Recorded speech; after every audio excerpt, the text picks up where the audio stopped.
bagsak sa inspection ng Toyota Revo natin dito sa Steadfast Vehicle Inspection Center dito sa Makati kasi may nakitang oil leak sa ilalim. Be careful what you wish for, kasi sabi ko dun sa isang episode natin, sana umulan ng malakas para makita natin kung gaano katindi ang pagtagos sa ulan nitong ating Novsight LED headlights at yung pure yellow fog lights natin. Ayan, wish granted. Pinapatay ko pa yung wipers para makita kung talagang tumatagos siya sa ulan. Pero grabe naman ang daluyong na naganap dito sa Makati. Naiipon yung tubig along Ayala Avenue.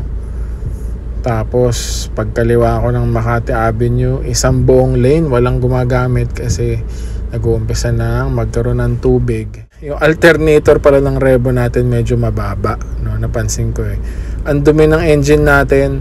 Nakahanap na ako ng lugar kung saan pwede magpa-steam cleaning. 1,500 lang. Sa mga next episodes gagawin natin yan. Pero for today, underwash lang muna tayo kasi may nakitang oil leak daw sa ilalim ng engine. Pero alam kong walang oil leak to kasi sa pinapardahan ito sa bahay, wala namang tulo sa sahig, no? So meron lang mga lumang langis at saka lumang dumi dun sa ilalim ng engine. Tapos kasi nagpalit tayo ng ng oil pan gasket.